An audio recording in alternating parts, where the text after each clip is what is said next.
आज का इस लेक्चर जो है वो आपका हिस्ट्री की जीस्टिंग है, जिसमें आपको हिस्ट्री की सारी डिटेल्स दी जाएंगी। बट बिफोर वी बिगिन, आपके लिए प्राप्ति आईएएस लाया है एक ऑफर जिसे बोलते हैं प्राप्ति आईएएस श्योर शॉट।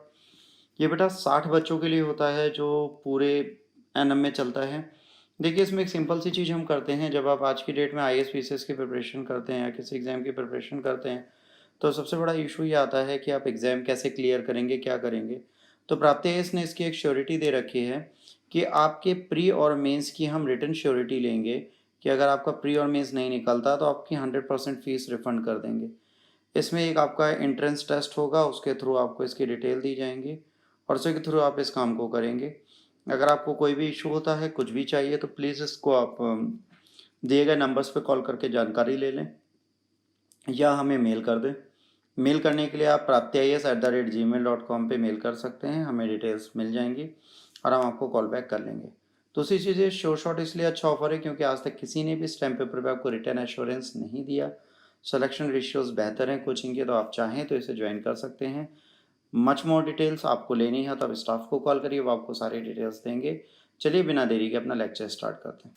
अगला लेक्चर हमारा बुद्धिज्म पर है। देखिए, जैनिज्म और बुद्धिज्म से एंशिएंट से बहुत सारे क्वेश्चंस आपके एग्जाम में आते हैं, बहुत जरूरी भी होता है अगर आप इसे ठीक से करें। तो मान लीजिए कि आपका एक क्वेश्चन आईएएस में 100% आपको इससे मिलता है, तो ज्यादा कॉन्सेप्ट आपको बुद्धिज्म में पढ़ने नहीं पड़ते, बहुत इजी स्लाइड्स होती हैं, आप इजीली से ध्यान रख सकते हैं और पढ़ सकते हैं। तो आइए पहली चीज समझिए, जैनिज्म और बुद्धिज्म के स्प्रेड होने का कारण क्या था। जैसा आप देखेंगे कि जब वैदिक कल्चर अभी हम पढ़ रहे थे तो वहां पे डिवीजन हो गया था। लास्ट में आपसे बोला वाला जो लेटर वैदिक पीरियड आया तो वहां पे सैक्रिफाइसेस स्टार्ट हो गए थे, एनिमल सैक्रिफाइसिंग स्टार्ट हो गई थी, कास्टिज्म आ गया था। तो जो बंदे ग्रोथ कर गए थे, जिन्होंने बिजनेस ट्रेड कॉमर्स अपना स्टार्ट कर दिया था, उनको कोई कास्ट नहीं मिल रही थी, किसी जगह जा नहीं पा रहे थे, उनकी ग्रोथ वीक हो रही थी। उसके बाद जो आयरन का हमने स्प्रेडिंग कर दिया, आयरन हमें मिल गया, तो सबसे बड़ी बात क्या है कि वो एग्रीकल्चर कैसे करें, उन चीजों को कैसे सुधारें, ये चीजें लोगों को नहीं समझ में आ रही थी। तो लोगों ने कहा कि भाई आज की डेट में हमें बिजनेस करना है। तो आयरन आने के बाद एग्रीकल्चर में कौन चाहिए थे, एनिमल चाहिए थे। एनिमल में आपको बुल्स चाहिए थे।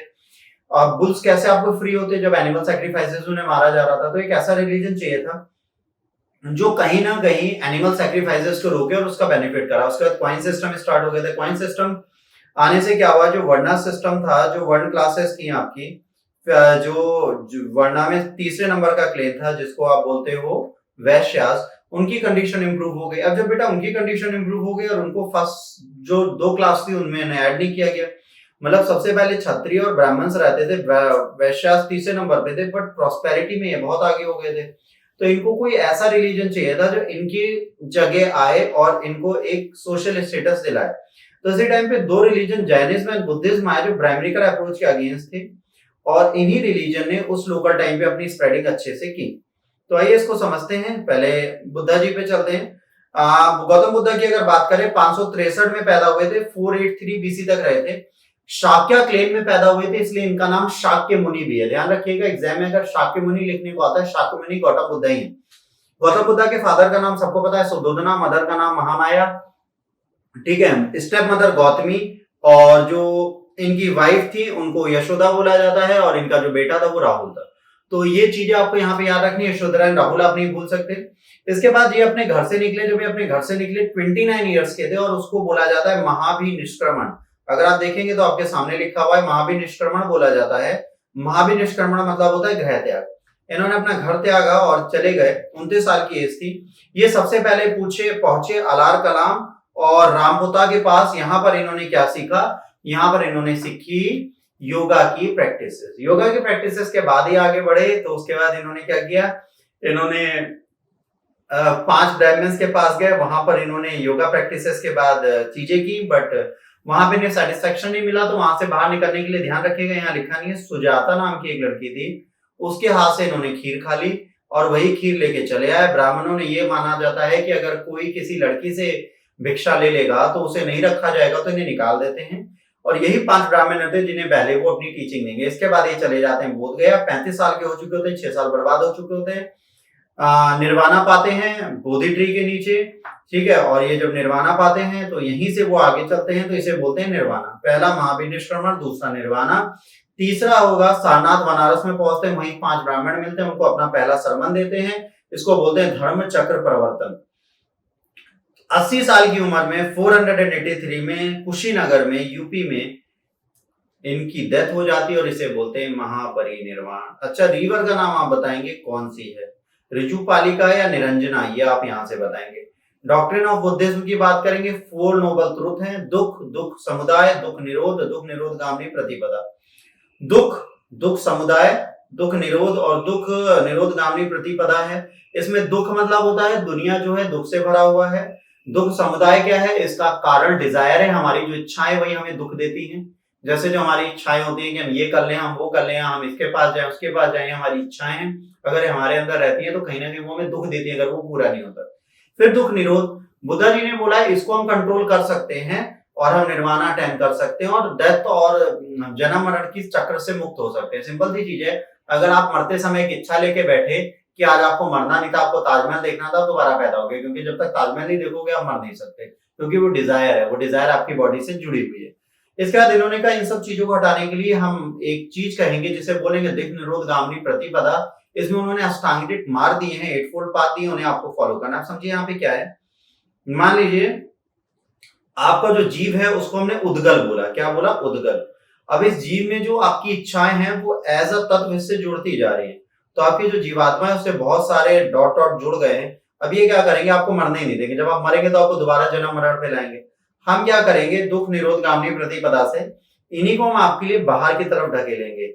ये जो इसमें जीव तत्व लगे इनको हम बाहर करेंगे तो आपकी डिजायर खत्म हो गई। अब आपकी कोई डिजायर नहीं है, आप बिना कपड़ों के भी घूम रहे हैं, बिना पैसों के भी घूम रहे हैं, आप नहीं खाना खा रहे, आपको कोई तकलीफ नहीं हो रही क्योंकि आप डिजायर नहीं रखते। अगर आपकी डिजायर नहीं होगी तो आपकी बॉडी उससे फ्री रहेगी।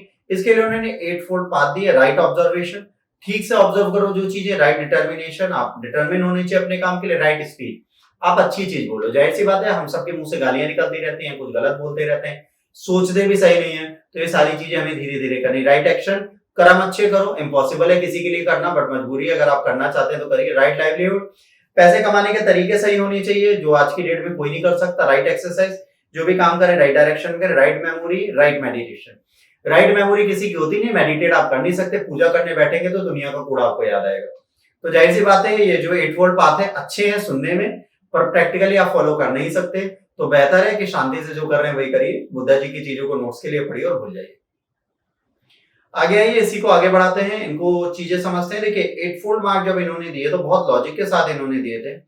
इन्होंने कहा कि अगर ये 8 फोल्ड पाथ आप फॉलो कर लेते हैं तो आपको फायदा होगा, एक पॉजिटिविटी आपके साथ आएगी और आप क्या पा जाएंगे फ्यूचर में, निर्वाणा। निर्वाणा पाने के लिए आपको इसकी जरूरत जरूर पड़ेगी। तो आपको इतना यहाँ पे ध्यान रखना है बुद्धा जी पे।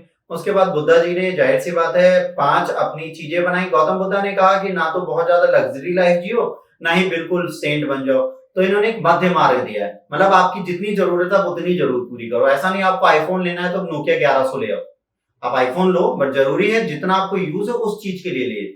इसके बाद इन्होंने कहा आध्यात्मिक मार्ग में रहेंगे तो आपको फायदा होगा, तो इसे मध्य मार्ग बोला गया है। इन्होंने सोशल कंडक्ट दिए थे, कहा था दूसरे की प्रॉपर्टी पे नजर मत डालो, सबसे इंपॉर्टेंट चीज। लोग दूसरे की प्रॉपर्टी पे नजर जरूर डालते हैं, तो दूसरों की प्रॉपर्टी पे नजर डालना आपको बंद करना है।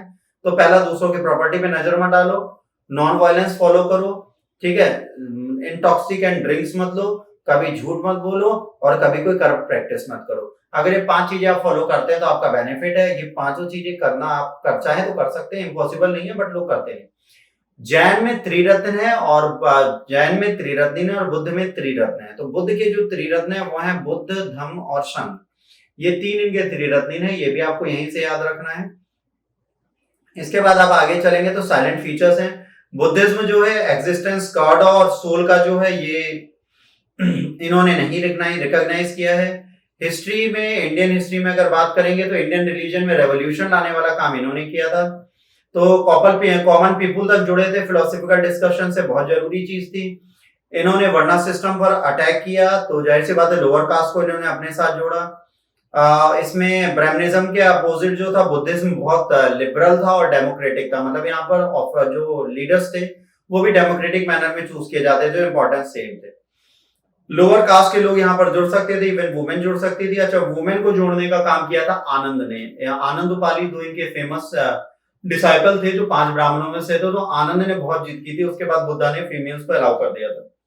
पाली लैंग्वेज यूज की है, जो बेटा लोकल लैंग्वेज होती है, लोकल लैंग्वेज होती है, और उससे सिंपल सी प्रॉब्लम होती है, पाली लैंग्वेज आपके काम आती है और उस लैंग्वेज से आप काम कर सकते हैं। इसके बाद तीन चीजें आपको याद रखनी है। बुद्धा के चर्च हैं जिसमें कंटेंसेंस, पॉवर्टी एंड फेथ, ये तीन चीजें और आपको यहाँ से समझनी पड़ेंगी। इनको आप यहीं से याद कर लीजिएगा, आपके काम आएंगी। इसके बाद इनके बुक्स की बात करें तो उससे पहले आपको ध्यान रखना है कि जो मॉन्क्स होते हैं उनको पदोषा एक इनकी सेरेमनी होती है जिसमें कन्फेशन करते थे मॉन्क्स, अपनी चीजें बताते थे। डिवीजन है फोर्थ बुद्धिस्ट काउंसिल में वो हीनयान और महायान का, यह आपको याद रखना है। 7th सेंचुरी में वज्रायन आया जो ईस्ट इंडिया और तिब्बत में फैला। लिटरेचर इनके पाली में लिखे। तीन बुक्स हैं, विनय पिटक, सूत पिटक, अभिधम पिटक। इन्हें पिटक बोलते हैं, मतलब बास्केट ऑफ नॉलेज।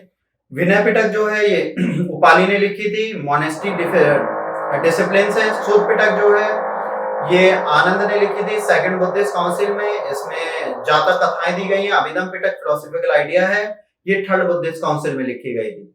डिक्लाइन होने का कारण क्या था? डिक्लाइन होने का कारण बहुत था, बुद्धिज्म लास्ट में गए, कई सारे रूलर्स आए, जो ब्राह्मण्स थे इनको पैट्रोनेज जो मिलना स्टार्ट हुआ, इसको इन्होंने खत्म किया, और इन्होंने इस चीज को जब किया तो यहीं से ये चीज खत्म हो गई। इंपॉर्टेंस क्या है बेटा इसकी?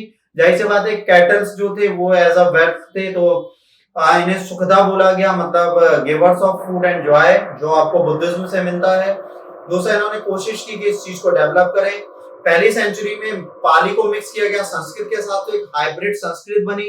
मिडिवल एरिया में जब आप आएंगे, मिडिवल एरा में अपभ्रंश लैंग्वेज इन्होंने यूज की, बहुत इंपॉर्टेंट है। इनकी दो इंपॉर्टेंट यूनिवर्सिटीज आई थी, विक्रमशिला और वल्लभी, गुजरात में एक नालंदा और विक्रमशिला, दो इनकी यूनिवर्सिटीज थी। इसके बाद पहला जो ह्यूमन स्टेट वर्शिप इंडिया में हुआ था बुद्धा का, वो हुआ था भरूच और सांची और गया बिहार में। तो ये इनके पहले इंपॉर्टेंट आपके स्तूपास है जो बनाए गए थे। इसके बाद बेटा फोर्थ बुद्धिस्ट काउंसिल हुई थी, पहली 483 में, और सतपामी थे, इसकी साइट थी राजगृह में, प्रेसिडेंट महाकश्यप थे और पैटर्न अजातशत्रु थे। देखिए यहाँ पे तीनों चीजें लिखी हैं। उसके बाद सेकंड हुई थी 383 बीसी में, वैशाली शाकांबनी थे कालाशोक के टाइम पे। थर्ड हुई थी बुद्धा की जो काउंसिल थी वो अशोक के टाइम पे हुई थी, पाटलिपुत्र में मुगली पुत्र से थे। फोर्थ हुई थी कुंडलवन में, वसुमित्र यहाँ के प्रेसिडेंट थे और पैटर्न कनिष्क थे। तो यहाँ पे डिवीजन हो गया था। देखिए फिफ्थ बुद्धिस्ट काउंसिल भी आपकी हुई है, मांडले बर्मा में हुई थी 871 में, तो ये भी आपके लिए इंपॉर्टेंस रखती है। देखिए बुद्धिज्म इंपॉर्टेंट है आपके लिए, एग्जाम में पूछा जाता है, लेक्चर बहुत इंपॉर्टेंट होता है। इतनी बेसिक चीजें आपको इसकी पढ़नी है, ये आप पढ़ देंगे तो आपके काम आएगी। कुछ इनके साइंस वगैरह है, तो आपको ध्यान रखना है, लोटस किसके लिए था, हॉर्स किसके लिए था, तो ये आप मुझे बताएंगे। जो इनके 5 सिंबल्स हैं वो क्या थे। उसके बाद ये जब पैदा हुए तो उसके बाद इन्होंने 4 साइट्स देखी थी जो आपको पता होनी चाहिए। जैसे एक इन्होंने जब ये पहली बार गए थे तो इन्होंने क्या देखा था, एक बीमार बंदा देखा था। देखिए इन्होंने कई चीजें देखी, तो उसमें ओल्ड एज का एक बंदा देखा, एक सिक देखा अगली बार, इसके बाद डेथ देखी और मॉन्क देखा। यहीं से ये बदल गए थे। इनके जो घोड़े थे, इनका घोड़े का नाम था कंटक, ध्यान रखिएगा, कंटक इनके घोड़े का नाम था, और चन्ना इनके चैरियोट का नाम था। इन दोनों ने ही इनको चीजें सिखाई थी।